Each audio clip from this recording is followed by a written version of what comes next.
Hello everyone. ఈ వీడియోలో వచ్చేసరికి మనం ఐడెంటిఫైయర్స్ అంటే ఏంటో చూద్దాం. ఐడెంటిఫైయర్స్ అంటే ఏం లేదు. మనం లాస్ట్ వీడియోలో వచ్చేసి మనం వేరియబుల్ అంటే చూసాం కదా! వేరియబుల్ అంటే ఏంటి? ఏదన్నా ఒక వాల్యూని స్టోర్ చేసేది వచ్చేసి మనకు వేరియబుల్ ఇక్కడ.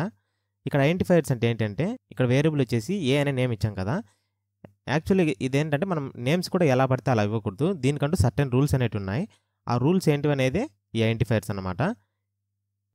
మనం దానికి యాజ్ ఇట్ ఈస్‌గా కరెక్ట్ నేమ్సే ఇవ్వాలి. మనం తప్పుగా ఇచ్చినట్టయితే గనక మనకు అక్కడ ప్రోగ్రామ్‌లో ఎర్రర్ అనేది వస్తుంది. ఈ రూల్స్ బేస్ చేసుకొని మనం నేమ్ అనేది ఇవ్వాలి. ఒకసారి ఇవి ఏంటేంటి రూల్స్ అన్నీ చూద్దాం. చాలా సింపుల్‌గానే ఉంటాయి. ఈ 5 రూల్స్ నేర్చుకున్నామంటే సరిపోతుంది. ఫస్ట్‌ది వచ్చేసి names contains letters, digits and underscores. అంటే మనం ఇక్కడ ఏదైనా ఒక నేమ్ తీసుకుందాం. ఎగ్జాంపుల్‌కి నేను వచ్చేసి హనుమాన్ అని తీసుకుంటున్నాను. హనుమాన్. ఇక నేమ్ తీసుకున్నాను కదా! ఈ నేమ్‌లో ఏమేమున్నాయి మనకు? లెటర్స్ ఉన్నాయి. కావాలంటే మనం డిజిట్స్ యాడ్ చేసుకోవచ్చు అనమాట. హనుమాన్ 1 అని ఇచ్చాను. హనుమాన్ 1 తర్వాత వచ్చేసి అండర్‌స్కోర్. అండర్‌స్కోర్ అంటే ఏంటంటే ఇలా కింద ఇస్తాం. డాష్ కాదు ఇది. అండర్‌స్కోర్ అనేసి కింద ఇస్తాం ఇలా. ఇవి మాత్రం మనం నేమ్‌లో ఇవ్వచ్చు. ఇవి తప్పక మనం ఎక్స్ట్రా వేరేటి అయితే ఇవ్వకూడదు. అలా ఇచ్చినట్టయితే మనకు ఎర్రర్ అనేది వస్తుంది.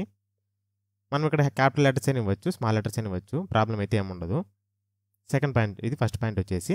నెక్స్ట్ సెకండ్ పాయింట్ చూద్దాం. Name must be begin with a letter or an underscore. అంటే ఏంటంటే మనం ఇక్కడ నేమ్ ఏమి ఇచ్చాం? హనుమాన్ 1 అని ఇచ్చాం కదా! హనుమాన్ 1 అనేది మనం ఏమి ఇచ్చాం ఇక్కడ స్టార్టింగ్‌లో? హెచ్ అనేది ఏంటి మనకి లెటర్. సో, మనం వచ్చేసి లెటర్‌తో స్టార్ట్ చేయొచ్చు. అంతేకాదు అండర్‌స్కోర్‌తో కూడా స్టార్ట్ చేయొచ్చు. అండర్‌స్కోర్ అని చెప్పేసి హనుమాన్. ఇలా అని ఇవ్వచ్చు. ప్రాబ్లమ్ ఏం లేదు. ఇది సెకండ్ పాయింట్ వచ్చేసి. లెటర్‌తో కానీ ఓన్లీ అండర్‌స్కోర్‌తో మాత్రమే స్టార్ట్ కావాలి. ఇది సెకండ్ పాయింట్. తర్వాత వచ్చి థర్డ్ పాయింట్ చూద్దాం. Names are case sensitive. Case sensitive అంటే ఏం లేదు. అదేంటంటే ఇక్కడ చూడండి ఎగ్జాంపుల్ మై వేర్ అని ఇచ్చాను కదా! ఇక్కడ వి చూసుకున్నట్టయితే క్యాపిటల్ ఉంది. ఇక్కడ కూడా అండ్ మై వేర్. ఇక్కడైతే వి వచ్చేసి స్మాల్ ఉంది. ఈ రెండు వచ్చేసి సేమ్ అంటే కాదు. ఈ రెండు వచ్చి డిఫరెంట్. ఇది కేస్ సెన్సిటివ్ అంటే మనం క్యాపిటల్ హెచ్ పెట్టినప్పుడు స్మాల్ హెచ్ పెట్టినప్పుడు ఏమవుతుందంటే ఈ రెండు అనేది చేంజ్ అయిపోతాయి. వేరే నేమ్స్ అవుతాయి. మనం ఏ నేమ్ అయితే ముందు మనం డిక్లేర్ చేసామో మళ్ళీ యూజ్ చేయాలంటే సేమ్ అదే నేమ్ క్యాపిటల్ లెటర్ అయితే క్యాపిటల్ లెటర్, స్మాల్ లెటర్ అయితే స్మాల్ లెటర్‌తోనే యూజ్ చేయాలి. ఇది వచ్చేసి మనకు థర్డ్ పాయింట్. ఫోర్త్ పాయింట్ ఏంటో చూద్దాం. ఫోర్త్ పాయింట్ వచ్చేసి names cannot contain white spaces or special characters. White spaces అంటే ఏంటో చూడండి. హనుమాన్ అని ఉంది కదా! HANU తర్వాత నేనేం చేశానంటే ఇక్కడ స్పేస్ ఇచ్చేసి మ్యాన్ అని రాశాను.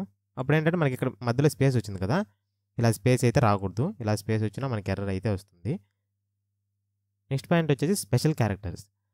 స్పెషల్ క్యారెక్టర్స్ అనేటివి కూడా మనం వీటిలో ఇవ్వకూడదు. ఇవే కాదు మనకి ఇంకా చాలా స్పెషల్ క్యారెక్టర్స్ ఉన్నాయి. కొన్ని ఎగ్జాంపుల్ ఒకసారి చూద్దాం. నెట్‌లో చూద్దాం. ఒకసారి చూడండి ఇక్కడ ఎగ్జాంపుల్‌కి. ఇక్కడ కనిపిస్తున్నాయి కదా! ఇవన్నీ ఏంటంటే ఇవన్నీ కూడా స్పెషల్ క్యారెక్టర్సే. మనం ఈ స్పెషల్ క్యారెక్టర్స్ అన్నీ కూడా మనం నేమ్‌లో అయితే యూజ్ చేయకూడదు. ఓన్లీ అండర్‌స్కోర్ తప్ప. ఇక్కడ అండర్‌స్కోర్ ఉంది కదా! ఇది మాత్రం మనం యూజ్ చేయొచ్చు. ఇవి తప్పక మిగతావి ఏవి కూడాను మనం వేరియబుల్ నేమ్స్‌గా యూజ్ చేయకూడదు. ఇది వచ్చేసి మనకి ఇక్కడ ఫోర్త్ పాయింట్. ఫైనల్‌గా వచ్చేసి అంటే రిజర్వ్డ్ వర్డ్స్.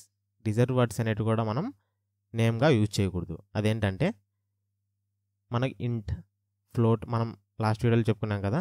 డేటా టైప్స్ కూడా. అవన్నీ ఏంటంటే రిజర్వ్డ్ వర్డ్స్ అనమాట. అవి వచ్చేసి మనం వేరియబుల్ నేమ్‌గా ఇవ్వకూడదు. ఇంట్, ఫ్లోట్, క్యార్, డబల్ ఇవి ఏవైనా కానీ కొన్ని రిజర్వ్డ్ వర్డ్స్ అనేటివి ఉంటాయి.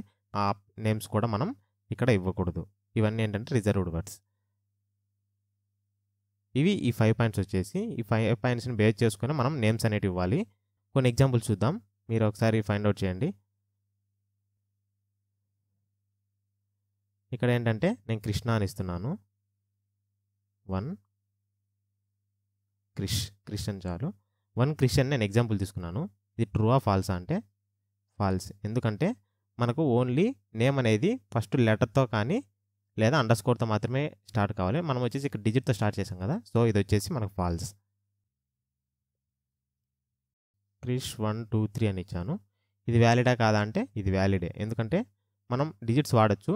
కానీ అయితే ఫస్ట్‌లో స్టార్టింగ్‌లో మాత్రం వాడకూడదు. ఇక్కడైతే వాడొచ్చు. KRI నేను మధ్యలో స్పేస్ ఇచ్చాను. ఇలా స్పేస్ ఇవ్వచ్చా అంటే ఇవ్వకూడదు. అది కూడా వ్యాలిడ్ నేమ్ అయితే కాదు. క్రిస్టియన్ ఇచ్చాను. మనమైతే యాక్చువల్లీ స్పెషల్ క్యారెక్టర్స్ అయితే యూజ్ చేయకూడదు. అందులోనూ స్టార్టింగ్లో అయితే అస్సలు యూజ్ చేయకూడదు. ఇది మనకు కరెక్టేనా అంటే కరెక్టే, ఎందుకంటే మనం అండర్స్కోర్ అనేది ఇవ్వచ్చు. మళ్ళీ డాష్ ఉంటుంది కదా, డాష్ ఇవ్వచ్చు అంటే డాష్ అయితే ఇవ్వకూడదు. ఈ 5 రూల్స్ని బేస్ చేసుకొని మాత్రం మనం వేరియబుల్స్కి నేమ్స్ అనేటివి ఇవ్వాలి, లేదంటే అవి ఎర్రర్స్ వస్తాయి. That's it guys. ఇది మొత్తం కంప్లీట్గా మనకు ఐడెంటిఫైర్స్ గురించి వచ్చేసి.